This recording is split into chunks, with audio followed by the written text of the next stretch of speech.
ঝাড়গ্রাম সাংগঠনিক জেলার অন্তর্গত বান্দোয়ান বিধানসভার বড় থানাতে বান্দোয়ান বিধানসভার সমস্ত কার্যকর্তাকে নিয়ে আমরা থানাতে বিক্ষোভ সমাবেশ করলাম, বিক্ষোভ মিছিল করলাম।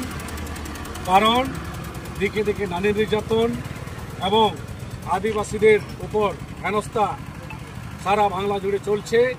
আমরা তার প্রতিবাদে নামেছি এবং আগামী দিনে আমরা যদি এরকমভাবে এরকমভাবে যদি পশ্চিমবাংলায় নারীদের উপর নির্যাতন, নারীদের উপর ধর্ষণ এবং আদিবাসীদের উপর হেনস্থা করা হয়, আমরা বৃহত্তর আন্দোলনে যাব এবং আমরা এই ঝাড়গ্রাম সাংগঠনিক জেলাকে আমরা স্তব্ধ করে দেব।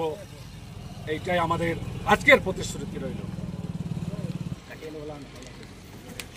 মাননীয় মুখ্যমন্ত্রী একজন মহিলা, এই মহিলা শাসনে পশ্চিমবাংলার নারীরা মায়েরা আজ অসুরক্ষিত। দিকে দিকে কলকাতা থেকে শুরু করে আজ প্রত্যন্ত এলাকায় পুরুলিয়া এই বাঁধানে প্রতিনিয়ত ঘটে চলেছে নারী নির্যাতন, নারীদের ধর্ষণ, শ্লীলতাহানির মতো নিন্দনীয় ঘটনা।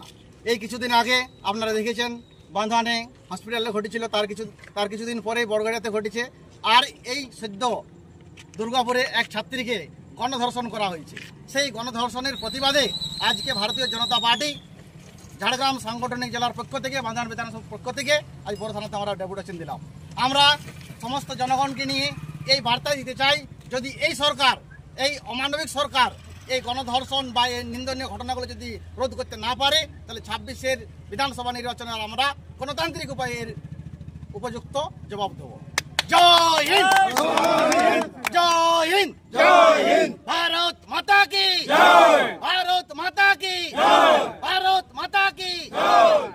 আজকে যে বাঁধান বিধানসভার মানবাজার টু থানায় আমরা যে বিক্ষোভ মিছিল করছি, এখানে সবাই যে প্রতিহত করার কারণটা একটা, আমাদের দুদিন আগে আমাদের পাশের জেলা দুর্গাপুরের সেকেন্ড ইয়ার মহিলার উপর নির্যাতন।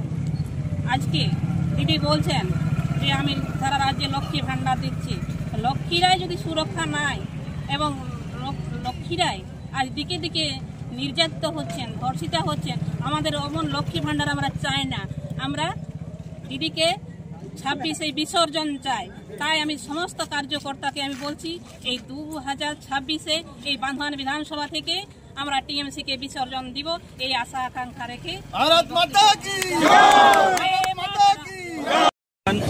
বিধানসভার পক্ষ থেকে ভারতীয় জনতা পার্টি কার্যকর্তা এখানে বড় থানার সামনে সমবেত হয়েছি এবং বড় থানার সামনে আমরা বিক্ষোভ প্রদর্শন করলাম। কারণ আপনারা শুনেছেন ইতিমধ্যেই দুর্গাপুরে সেকেন্ড ইয়ারের এক কলেজ ছাত্রীকে ধর্ষণ করা হয়েছে।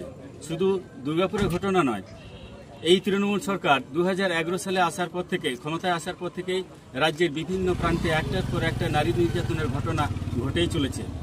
সেই সঙ্গে আমাদের ইদানিং দেখা যাচ্ছে আমাদের এই বান্দোয়ান বিধানসভাতে একটার পর একটা নারী নির্যাতন, ধর্ষণের ঘটনা ঘটেই চলেছে। সেই কারণেই আমরা এখানে ভারতীয় জনতা পার্টির পক্ষ থেকে সমবেত হয়ে বড় থানার সামনে বিক্ষোভ প্রদর্শন করলাম।